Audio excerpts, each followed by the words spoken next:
So today's topic is otosclerosis. Any idea what this, which part of the ear does it affect?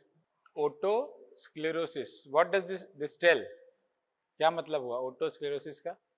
Oto means ear and sclerosis means calcification. Very good. और hardening. So hardening of the ear.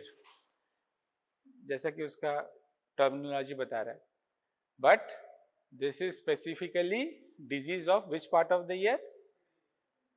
Middle ear and inner ear both. ठीक है, it can predominantly middle ear में होता है but can also affect the inner year. उसके कुछ variants हैं, will be discussing it.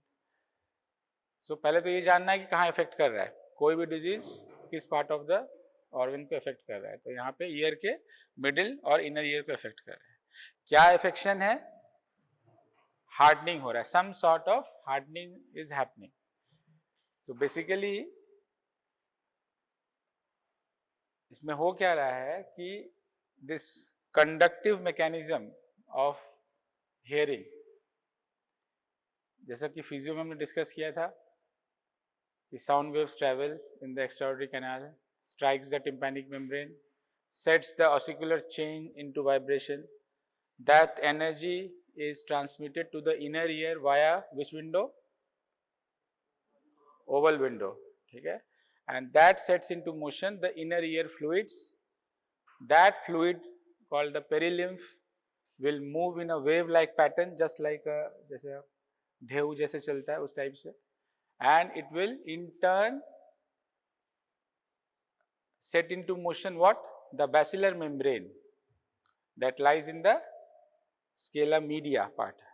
Scala media और scala tympani का जो वो है separation है, that is called as a basilar membrane. So it will set into motion that membrane. उस membrane के ऊपर hair cells हैं. जब वो vibrate करेगा तो वो hair cells में potential difference create होगा. ठीक, and वो पोटेंशियल डिफरेंस या वो इलेक्ट्रिकल इम्पल्स जो है वहां से स्पाइरल गैंग्लियन से होके कॉक्लियर न्यूक्लियस से होता हुआ जाएगा तुम्हारा ऑडिटरी नर्व से कॉर्टेक्स में जाएगा. ठीक, अब just this is the recap. अब हम लोकलाइज कैसे कर रहे हैं? ये जो वाइब्रेशन जो ट्रैवल कर रहा है अलोंग द बेसिलर मेम्ब्रेन, ठीक है, the basilar membrane has different thickness or you can say it is of different width at different point. तो जो वाइब्रेट करेगा वो, तो जो वाइब्रेशनल एनर्जी है that will be dissipated in vibrating this basilar membrane. The basilar membrane will vibrate at a particular point for a particular frequency at its maximum amplitude. वहीं पे potential difference create होगा. ये नहीं कि वो तो पूरा ट्रैवल कर रहा है, लेकिन किसी एक पर्टिकुलर पॉइंट में उसका फ्रीक्वेंसी मैच होगा. उस पॉइंट का जो नेचुरल फ्रीक्वेंसी है and the energy which came, दोनों का मैच होगा, वहां पे इलेक्ट्रिकल इंपल्स जनरेट होगा. This is called as travelling wave theory. This is how we are able to localise the sounds, मतलब आइडेंटिफाई डिफरेंट फ्रीक्वेंसी साउंड्स. ठीक, so यहाँ पे क्या हो रहा है इस डिजीज में कि this conductive mechanism, the setting of the ossicular chain into motion which in turn transmits the energy into the inner ear, वहां पे जहां पे ये इंटरफेस है middle ear and inner ear का, वहां पे some sort of osteogenesis is occurring that is preventing the movement of the stapes foot plate. समझ में आया बात? तो ओटोस्क्लेरोसिस में क्या हो रहा है? there is a nidus or there is an area where the hard bone, the hard lamellar bone, it by some impulses it gets converted into soft spongy bone. ठीक है, and जब soft spongy bone बना तो that again hardens and it gets fixed, the foot plate gets fixed. Foot plate को move करना है ना, वो तो बस उसके ऊपर है, ओवल विंडो के ऊपर, surrounded by the annular rim. ठीक है, इजिली वो हर वाइब्रेशन के साथ मूव करना चाहिए, लेकिन यहाँ क्या हो रहा है? वहां पे ऑस्टियोजेनेसिस की वजह से वो फिक्स हो जा रहा है सराउंडिंग बोन के साथ, तो it is not able to move then. तो बाहर से जो भी साउंड एनर्जी आया ऑसिकुलर चेन को वाइब्रेट किया, लेकिन वो वाइब्रेशन इनर ईयर को ट्रांसमिट नहीं हो पा रहा है, हो रहा है, कम हो रहा है या बिल्कुल नहीं हो रहा है, depending on the severity of the disease. ठीक है, तो दिस इज कॉल्ड एज स्टेपिडियल ओटोस्क्लेरोसिस, जो स्टेपीज के फुट प्लेट पे हो रहा है। ठीक, another one is called as cochlear otosclerosis. उसमें क्या होगा, उसमें होगा एंड दिस स्टेपिडियल फुट जो ओटोस्क्लेरोसिस है, इसमें प्रिडोमिनेंटली हियरिंग लॉस कैसा होगा, मूवमेंट नहीं हो रहा है, तो कौन सा टाइप ऑफ हियरिंग, दो तरह का होता है ना, तीन तरह का होता है, कंडक्टिव, सेंसरी न्यूरल, मिक्सेड। तो इसमें क्या होगा, कंडक्शन में प्रॉब्लम है, कंडक्टिव होना चाहिए। ठीक, दूसरा होता है कॉक्लियर टाइप ऑफ ओटोस्क्लेरोसिस। उसमें क्या हो रहा है, जैसा कि नेम बता रहा है, उसमें कॉक्लिया इन्वॉल्व होगा, उसमें राउंड विंडो, यहाँ ओवल विंडो के पास हो रहा है, तो उसमें राउंड, क्योंकि ये जितना, ये जो इनर ईयर का जो पूरा बोन है, जो लैब्रिन्थाइन जो पूरा बोन है, उसमें कहीं भी वो नाइडस हो सकता है, कहीं भी वो एरिया हो सकता है जहां पे ये ओटोस्पॉन्जियोसिस हो गया। उसको कहा जाता है otospongiosis, spongy bone formation that in turn hardens to restrict, that in turn hardens to cause the pathology. ठीक है, तो ये ओटोस्पॉन्जियोसिस जो है ये कहीं भी हो सकता है, इसको ओटोस्क्लेरोसिस भी बोलते हैं। और ओटोस्पॉन्जियोसिस क्यों, स्पॉन्जियोसिस क्यों बोल रहे हैं, क्योंकि स्पॉन्जी बोन पहले बन रहा है। ठीक है, अब इसके लिए तुमको थोड़ा सा इसका कैसे ये डेवलप कर रहा है, डेवलपमेंटल में थोड़ा जानना होगा। ठीक है, जो इनर ईयर होता है, ठीक, उसमें मेम्ब्रेनस लैब्रिन्थ है। ठीक, उसके बाहर एक बोन का केसिंग है, that is called as bony labyrinth. दोनों के बीच में एक लिक्विड है, फ्लूइड है, that is called as perilymph. और मेम्ब्रेनस के अंदर एक फ्लूइड है, that is called as endolymph. इतना क्लियर है? हाँ, फिर से रिकैप। तो अब जो ये मेम्ब्रेनस है, ठीक है, तो ये मेम्ब्रेनस एंड बोनी के बीच में लिक्विड है और आउटर केसिंग में बोनी है। जो ये बोनी पार्ट है, ये जब डेवलपमेंटली बनता है तो इसका एक एंडोस्टियल लेयर होता है, पेरियोस्टियल लेयर होता है, और दोनों के बीच में एंडकॉन्ड्रल लेयर होता है। एंडोस्टियल मतलब जिससे एंडोस्टियम बना, पेरियोस्टियल मतलब जिससे बोन का पेरियोस्टियम बना, और एंडकॉन्ड्रल जिससे बोन पर से बन रहा है वो। तो ये जो एंडकॉन्ड्रल लेयर है उसमें कुछ आइलेट्स ऑफ स्पॉन्जी बोन्स रह जाते हैं, जो कि फ्यूचर में ये डिजीज कर सकते हैं। समझ में आया? तो अब वो नाइडस, नाइडस मतलब लोकेशंस, छोटे छोटे वो कहाँ पर हैं, उसके कुछ कॉमन प्लेसेस हैं जहाँ पे वो यूजुअली मिल सकते हैं। ठीक है, जैसे कि स्टेपिस का जो फुट प्लेट है उसका एंटीरियर पार्ट में, फिशुरा एंटीफेनेस्ट्रम कहा जाता है इसको। ठीक है, दिस इज एमसीक्यू क्वेश्चन, कहाँ पे मोस्ट कॉमन मिलता है। ठीक, तो अगर ये तुम्हारा इधर राउंड विंडो की तरफ हुआ, हाँ, या बोनी कॉक्लिया की तरफ हुआ, अंदर की तरफ, ठीक है, तब क्या होगा, ये सर्टेन, ये जो बोन जो है, जो स्पॉन्जी बोन बन रहा है, इस ये तो एक मतलब ऑस्टोजेनेटिक ऑस्टोक्लास्टिक दोनों एक्टिविटी साइमल्टेनियसली चल रहा होता है। ठीक है, तो उसमें कुछ हार्मफुल सब्सटेंस जो है वो इनर ईयर में भी परमिएट करते हैं, जिससे इनर ईयर में सेंसरी न्यूरल हियरिंग लॉस भी होता है। समझ में आया बात? तो अगर स्टेपिडियल टाइप ऑफ ओटोस्क्लेरोसिस है तो प्रिडोमिनेंटली कंडक्टिव हियरिंग लॉस होगा, अगर कॉक्लियर टाइप है तो predominantly sensory neural hearing loss होगा, या मिक्स्ड टाइप भी हो सकता है। समझ में आया बात? हार्डनिंग इन द ईयर, ठीक है, result from formation of an abnormal bone growth along the stapes in the middle ear. ठीक, with the new bone growth the stapes becomes immobile, prevents transmission of sound vibrations into the ear leading to conductive hearing loss. All right, anywhere नहीं समझ में आया you can just interrupt, पूछ सकते हो, कोई दिक्कत नहीं है। ठीक है, and it is usually bilateral, ठीक, दोनों कान में होगा। Hereditary predisposition, I will talk about it, and it is usually bilateral, but it can also occur unilaterally also. So this, ये दिख रहा है whitish सा, this is the ओटोस्क्लेरोटिक फोकाई, ठीक है। ये जब चारों तरफ जब एनगल्फ कर लेगा तो साउंड वाइब्रेशन ट्रांसमिट होगा, नहीं होगा। तो दिस इज द पैथोलॉजी, ठीक। अब ये कब कब हो रहा है, देखो ये दो टाइप्स होते हैं, क्लिनिकल जो क्लिनिकल फीचर्स हो जिसमें, और दूसरा हिस्टोलॉजिकल, मतलब ओटोस्क्लेरोटिक फोकाई था लेकिन फिर भी राउंड जो ओवल विंडो जो है वो थोड़ा फ्री था, वाइब्रेशंस ट्रांसमिट हो रहे थे, पेशेंट को कभी प्रॉब्लम नहीं हुआ, ऑटोप्सी में कभी देखा गया तो उसका उस समय मिला, ठीक है। तो that is called as histological type, it did not cause any problem to the patient, okay. So two types, clinical and histological. Clinical further classified as stapedial, जैसा कि मैंने बोला जो स्टेपीज के सराउंडिंग में हो, कॉक्लियर जिसमें कॉक्लियर इन्वॉल्वमेंट, एंड मिक्स्ड जिसमें दोनों हो सकता है, ठीक है। Histological otosclerosis, this type of otosclerosis does not produce any symptoms during life but is revealed only at autopsy, ठीक।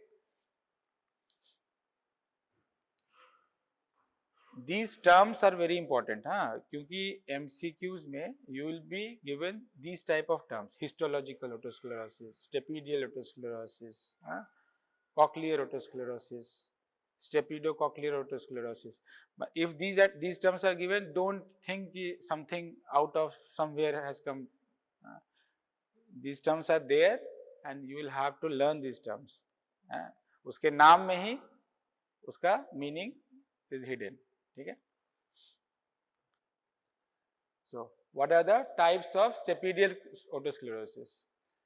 The commonest, this is what stapes का suprastructure. This is the posterior crura, this is the anterior crura, this is the head of the stapes, and this is the foot plate, okay, bolsa.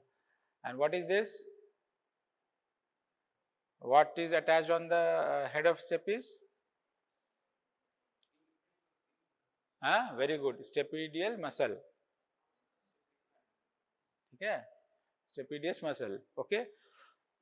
What is the work of this muscle? Why it is there? All anatomy questions. Very good. It protects the inner ear from loud noises. कैसे?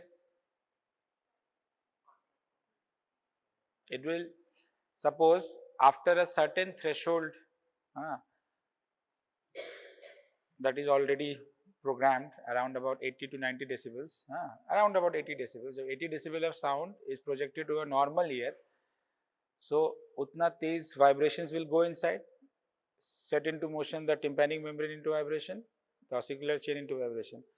जब उतना amplitude का vibration होगा, automatically two muscles are there in the middle ear. What are those? One is this, second is very good tensor tympani. ठीक, दो muscles हैं, दोनों का काम क्या है? Protection of the inner ear. क्योंकि इतना लाउड एम्पलीट्यूड ऑफ साउंड अगर इनर ईयर में चला गया तो inner ear is a very fragile structure, very delicate thing. Hair cells हैं, they are very sensitive to this loud noises, means sudden burst of energy. So this muscle will get taut. Tensor tympani जो eustachian tube है उसी के साथ उसका एक tunnel है, उस वहाँ से वो अराइज करता है and it gets attached to the where? Malleus. ठीक है, तो क्या करता है ये? टेंसर टिम्पेनाई, टिम्पैनिक मेम्ब्रेन को टेंस कर देगा. ठीक, तो क्या होगा? टिम्पैनिक मेम्ब्रेन मोर टॉट रेजिस्टेंट हो गया. टेंस का मतलब एनर्जी टकराएगा, मैक्सिमम रिफ्लेक्ट कर जाएगा, ट्रांसमिट करने से प्रिवेंट करेगा. ओके, तो to muscles tensor टिम्पेनाई stapedius important है. इसमें बहुत सारी चीजें इंपॉर्टेंट है. कहाँ राइज, ओरिजिन कहाँ है, इंसर्शन कहाँ है, नर्व सप्लाई क्या है, डेवलपमेंटली कहाँ से कौन सा फेरेंजियल आर्च से ओरिजिन कर रहा है, फर्स्ट का एक है, सेकंड का ये है. इस तरीके से आपको हर एक जितने भी जब आप रिवाइज करोगे ना तो that name will lead into revision of many things. Make it a habit to study in that way. Otherwise single way में if you are studying you will be, कोई कोरिलेशन नहीं है, you will be forgetting many things. ठीक है. So the most common site is, जैसा कि मैंने बोला, this is the posterior side. ये साइड जो posterior, ये anterior है. तो this is the posterior crura, this is the anterior crura, this is the foot plate. Foot plate के anteriorly जो है, that is the most common location. ठीक, posteriorly भी हो सकता है. और ये कैसा है, ये चारों तरफ है, मतलब circumferential. ठीक, तीसरा होता है, चौथा होता है जिसमें इसके साथ इसके ऊपर भी आ गया, वो भी MCQ में पूछा जाता है. वो कौन सा टाइप है, उसको कहते हैं बिस्किट टाइप. ठीक है, वो और एडवांस्ड है, और advance type of otosclerosis. So what are the causes? ये जो फोकाई है, ये अंडर सर्टेन स्टिमुलाई एक्टिवेट होता है. कोई जरूरी नहीं है कि एक्टिवेट हो ही जाएगा. तो वो क्या क्या स्टिमुलस है? One is viral infection. ठीक है, तो the most common virus associated with this is measles, herpes, varicella, toxoplasma.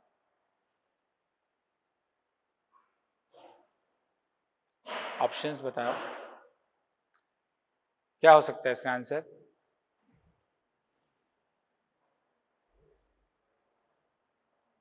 It is associated with measles. ठीक है, दिस हैज बीन आस्क्ड पहले. This disease is particularly associated with measles virus. Okay, family history होगा, hereditary होता है, autosomal dominant होता है, and tend to occur in males and females में बराबर होता है. इंडिया में फीमेल्स में ज्यादा मिल सकता है. ठीक है, ये सब है इसमें.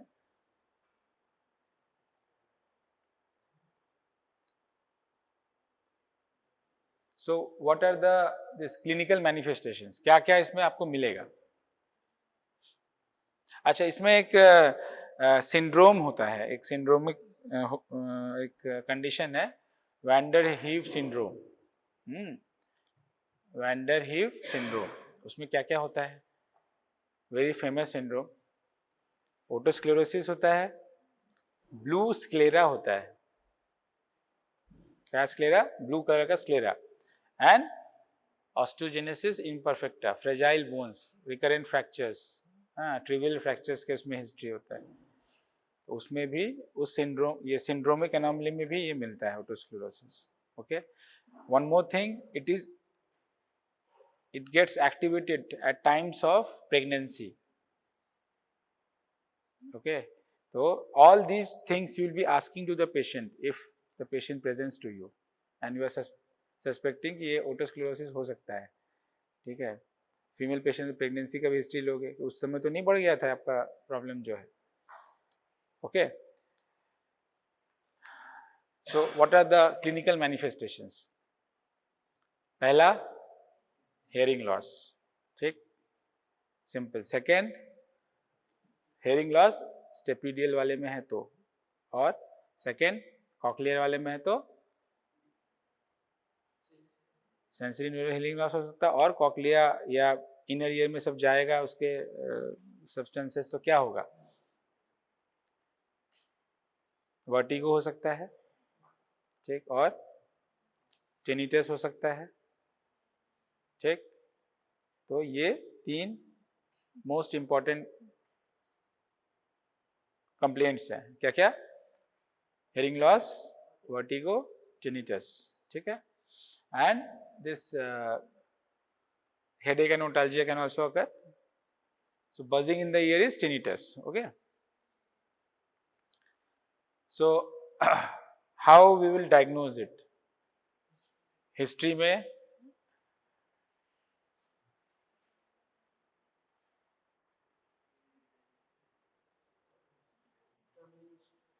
फैमिली हिस्ट्री, मतलब कोई ईयर डिस्चार्ज नहीं, कुछ नहीं. ठीक, absolutely dry year, but he is having hearing loss.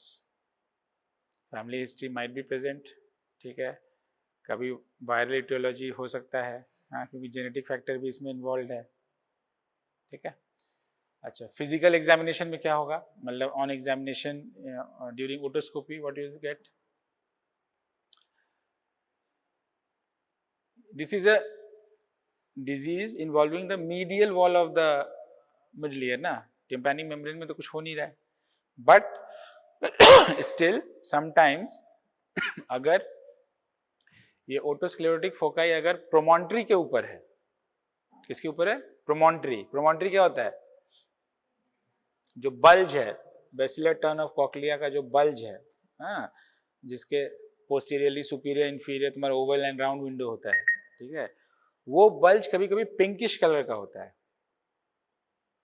तो अगर किसी का ट्रांसलूसेंट टिम्पैनिक मेम्ब्रेन है तो वो पिंकिश बल्ब एक हल्का सा रेडिश टिंज देता है बैकग्राउंड में, that is called as the Schwartz sign, तो वो साइन प्रेजेंट हो सकता है, ठीक है, शॉर्ट साइन, ओके। तो फिजिकल एग्जामिनेशन में आपको शॉर्ट साइन मिल सकता है, ठीक। Tuning fork test, conductive hearing loss है प्रिडोमिनेंटली, तो रीनी क्या होगा,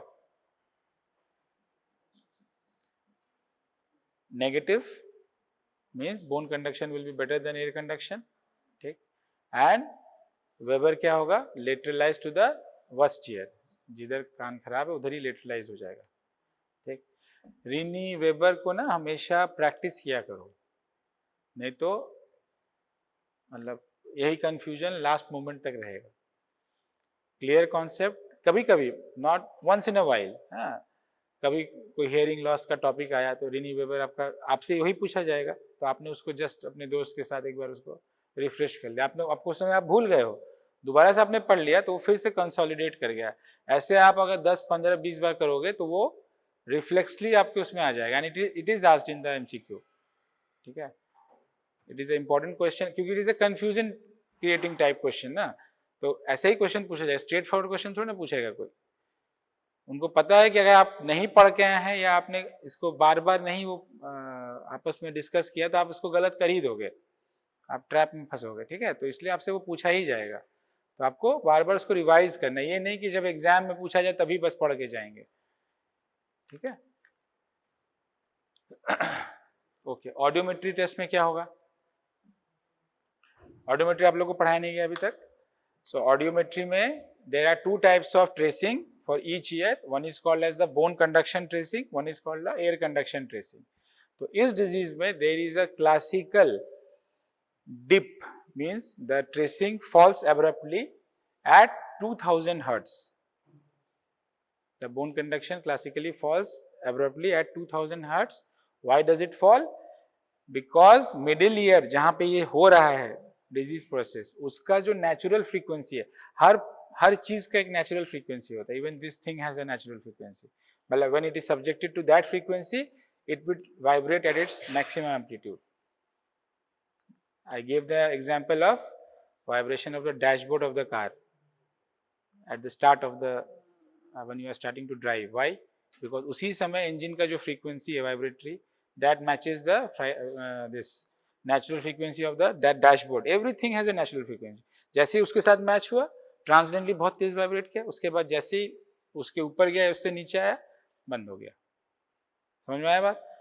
सो मिडिल ईयर का जो नेचुरल फ्रीक्वेंसी है, middle ear and ossicular change का, that is around about this 1000 से 2000 हर्ट्ज के बीच में होता है, इसीलिए ये डिप जो है मैक्सिमम 2000 हर्ट्ज पे आता है, this is asked in the exam, why the dip, और अगर आपने सक्सेसफुली इसका सर्जरी किया तो ये डिप ऑलमोस्ट फिर मतलब करेक्ट हो जाता है, that is also sign of a good recovery और गुड सर्जरी, ठीक है।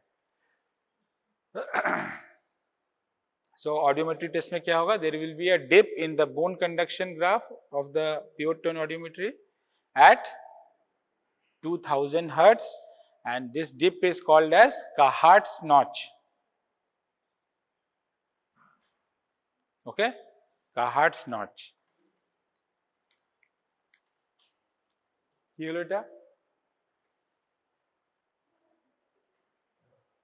okay, this dip is called as Cahart's notch। अच्छा, तो ऑडियोमेट्री हुआ, उसके बाद उसके बाद नेक्स्ट इज टिम्पैनोमेट्री। टिम्पैनोमेट्री में हमें क्या मिलेगा? इट इज ऑल्सो, अभी तक पढ़ाया नहीं गया। टिम्पैनोमेट्री से हम क्या करते हैं? टिम्पैनोमेट्री से हम देखते हैं कि कितना, जब हम किसी साउंड को प्रोजेक्ट कर रहे हैं ईयर में, ठीक है, तो ईयर का जो टिम्पैनिक मेम्ब्रेन है वो कितना अमाउंट ऑफ साउंड रिफ्लेक्ट कर रहा है और कितना ट्रांसमिट कर रहा है, ठीक है।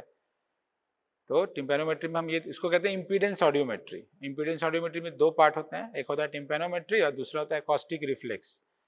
ओके, तो टिम्पैनोमेट्री में हम क्या कर रहे हैं कि एडमिटेंस चेक करते हैं कि कितना एनर्जी एडमिट हुआ इनर ईयर में। ओके, तो उसमें अलग अलग ग्राफ पैटर्न्स होते हैं। तो अभी के लिए आप ये समझ लीजिए उसमें AS टाइप ऑफ ग्राफ मिलता है, ठीक है। वो क्या होता है वो सब आपको बाद में बताया जाएगा जब आपको टिम्पैनोमेट्री पढ़ाया जाएगा। तो उसमें कौन सा ग्राफ मिलता है? AS, S फॉर स्क्लेरोसिस, ठीक है। और भी ग्राफ्स हैं उसमें, AD टाइप है, D फॉर अगर कोई ऑसिकुलर डिसरप्शन हो गया। उसमें होता है कि Y एक्सिस में कंप्लायंस होता है, compliance of the tympanic membrane, मतलब how much the tympanic membrane is moving on giving that energy, ठीक है। एंड X एक्सिस में we are changing the pressure inside the extraordinary canal. Pressure difference में tympanic membrane particular sound से particular sound intensity पे कितना move कर रहा है या कंप्लायंट कितना है, that is what we are checking in this test. तो अगर मान लो ऑसिकल्स डिसकनेक्टेड है या डिसरप्टेड है या डिसकंटिन्यूड है, ठीक है, तो टिम्पैनिक मेम्ब्रेन तो फ्री है, ज़्यादा मूव करेगा, तो compliance will be huge. Y axis में जो कंप्लायंस का ग्राफ है इट विल बी ह्यूज, ठीक है। एक होगा नॉर्मल और तीसरा क्या है तुम्हारा ये, इसमें क्या होगा? फिक्स्ड है ऑसिकल्स, टिम्पैनिक मेम्ब्रेन को मूव नहीं करने देगा, तो कंप्लायंस विल बी लेस। तो इसमें उस less compliant eight normal pressure को कहा जाता है AS type of graph. Will be teaching you later on, जब टिम्पैनोमेट्री आपको पढ़ाया जाएगा। तो ये होता है टिम्पैनोमेट्री में। तीसरा एकॉस्टिक रिफ्लेक्स। अभी जैसे मैंने बोला कि स्टेपिडियस मसल क्या करता है? प्रोटेक्ट करता है इनर ईयर को। एक्टिवेट कब होता है? Around about 80 decibel of sound में। तो ये जो प्रोटेक्शन मैकेनिज्म है इसको कहते हैं रिफ्लेक्स। ये रिफ्लेक्सली ट्रिगर हो रहा है ना, जब भी loud intensity sound is going, stapedius is contracting. इस रिफ्लेक्स को चेक करते हैं, हाँ, इसको चेक करते हैं एकॉस्टिक रिफ्लेक्स टेस्ट में, ठीक है। We can do CT also, MRI also.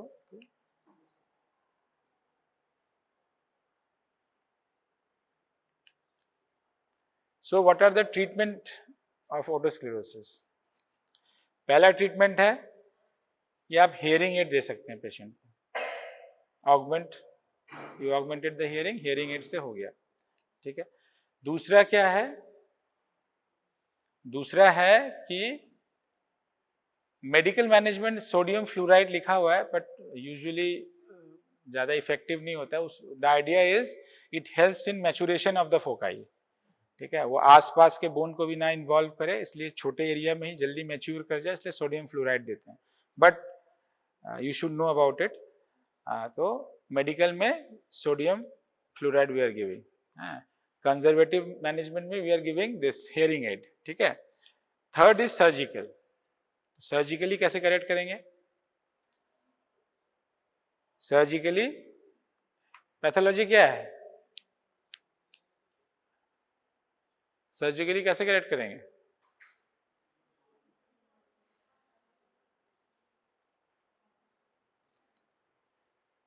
There are two types of surgery performed, stapedectomy and stapedotomy, ठीक है। डेक्टमी मतलब आपने पूरा स्टेपिस को ही हटा दिया, और स्टेपिडोटमी मतलब स्टेपिस का जो फुट प्लेट है उसमें एक फेनेस्ट्रा बनाया, एक होल बनाया। It is newer as procedure stapedotomy, पहले स्टेपिडेक्टमी करते थे, ठीक है। अब आपने यहाँ पे प्रॉब्लम क्या है? स्टेपिस मूव नहीं कर रहा है ना, तो हमें क्या करना है? सुपरा स्ट्रक्चर को हटाना है स्टेपिस के, मतलब क्रूरा, हेड, ये सब को हटा देना है। उसके बाद एक होल बना के फुट प्लेट में एक पिस्टन को अटैच कर देना है।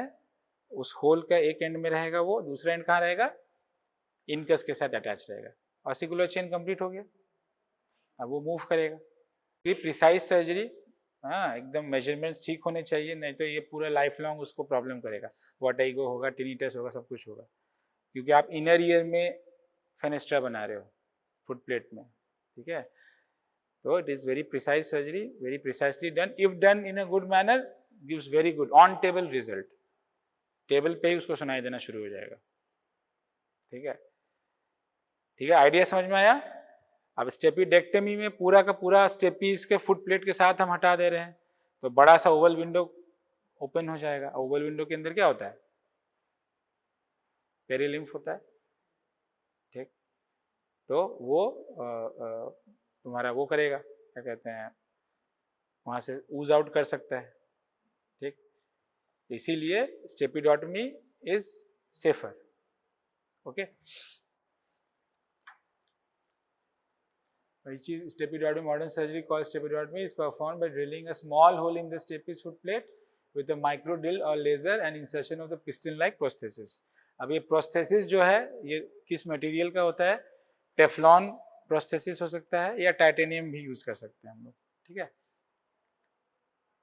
जैसे यहाँ पे ओटोस्क्लेरोटिक फोकाई था, इस पूरे सुपरा स्ट्रक्चर को हमने हटा दिया, ये लॉन्ग प्रोसेस ऑफ इनकस है, प्रोस्थेसिस को यहाँ पे फेनेस्ट्रा बना के या ओपनिंग बना के इनकस से अटैच कर दिया, now the sound process will be transmit, okay. अच्छा, एनीबडी कैन टेल इसको करने से प्रॉब्लम अब क्या होगा, या that is the things what should not be done after surgery, patient को क्या एडवाइस करोगे।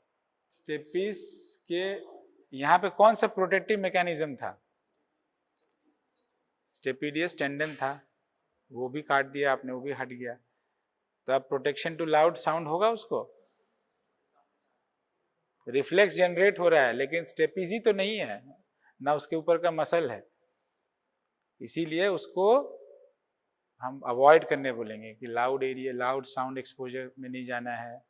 दूसरा कि कोई अगर फ्रीक्वेंट एयर ट्रैवलर है जहाँ पे तुम्हारा मिडिल ईयर प्रेशर बहुत एब्रप्टली चेंज होता है, कोई ऐसा काम करता है वो जिसमें middle ear pressure abruptly change हो रहा है, जैसे फ्लाइंग कर रहा है या हाई एल्टीट्यूड पे कुछ काम करता है फ्रीक्वेंटली, हाँ प्लेन्स में जा रहा है, फिर कुछ ऊपर नीचे जाते रहता है, उसमें क्या होगा, middle ear pressure abruptly change होगा, टिम्पैनिक मेम्ब्रेन मूव करेगा, वो मूव करेगा तो क्या मूव करेगा, ये मूव करेगा, तो उसको वर्टिगो के स्पेल्स आ सकते हैं, ठीक है। सो अगर किसी का ऐसा प्रोफेशन है जो प्लेन्स में बहुत ट्रैवल करता है, एरोप्लेन्स में या हाई एल्टीट्यूड पे वर्क करता है, तो उसको हम सर्जरी एडवाइस करने से पहले ये चीज़ डिस्कस करेंगे कि ये सब आप बाद में नहीं कर पाएंगे, या करेंगे तो आपको वर्टिगो के स्पेल्स आएंगे, ठीक है। तो it is one of the contraindications, relative contraindication for this surgery. If he can manage, means he can change his profession, then it is all right. But उस समय इसको ये प्रॉब्लम आ सकता है, ठीक है।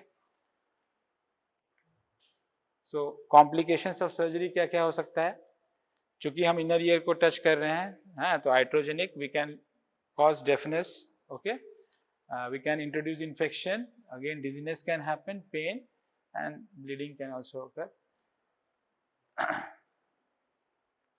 सो उसको हम क्या क्या बोलेंगे सेल्फ केयर में, कि बहुत तेज नोज ब्लो नहीं करना है, ठीक,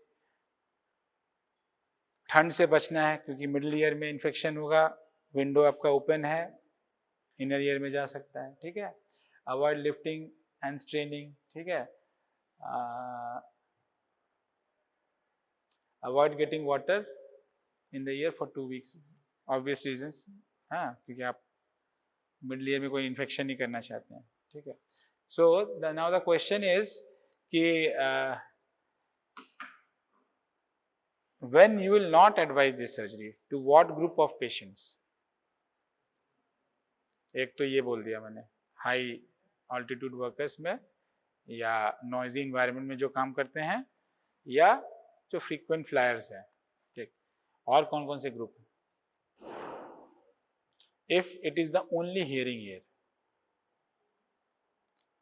एक ईयर उसका ऑलरेडी डेड है या प्रोफाउंड डेफनेस है या सीवियर डेफनेस है, and this is the only hearing ear, तो हम इसमें उसको एडवाइस नहीं करेंगे surgery, we will go for relatively safer option that is hearing aid. ठीक। दूसरा, अगर उस ईयर में मीनियस भी है, ठीक है, दोनों ही हो सकता है, Meniere's is a separate entity, inner ear का डिजीज है और ये मिडिल ईयर का डिजीज है, दोनों हो सकता है। तो अगर मीनियस के साथ है तो उसमें अगेन उसको वर्टिगो के स्पेल्स आते रहेंगे मीनियस से, इसीलिए उसमें हम ये नहीं करेंगे। ठीक है। एंड जो अभी बताया मैंने कि कोई बंदा अगर नॉइजी इन्वायरमेंट में काम करता है या हाई एल्टीट्यूड में काम करता है या फ्रीक्वेंट फ्लायर्स है, हाँ, तो उनमें हम सर्जरी अवॉइड करेंगे। अच्छा, सर्जरी कब करेंगे, व्हाट इज द, माने कोई उसका इंडिकेशन तो है ऑटोस्क्लेरोसिस, लेकिन सब ऑटोस्क्लेरोसिस तो नहीं करें ना, एक थ्रेशोल्ड लिमिट होगा कि इसके ऊपर हम करेंगे। What is the threshold limit? At least 15 decibel of hearing loss होना चाहिए। ठीक। And speech discrimination score in that year should be more than 60%। अब ये स्पीच डिस्क्रिमिनेशन स्कोर क्या होता है, hearing loss pure tone audiometry से हम कैसे पता करते हैं, ये सब आपको बताया जाएगा सब्सिक्वेंट लेक्चर्स में। अभी के लिए बस जान लीजिए कि जो selection of candidates for surgery is only if the hearing loss is above 15 decibel and speech discrimination score is more than 60%। ठीक है, इसको याद कर लो। ये भी आता है एमसीक्यू में, कितना कौन मतलब कितने इस पे करते हैं सर्जरी, क्योंकि अगर 15 डेसिबल से ऊपर नहीं हुआ तो आप सर्जरी में उतना करेक्शन नहीं दे पाओगे।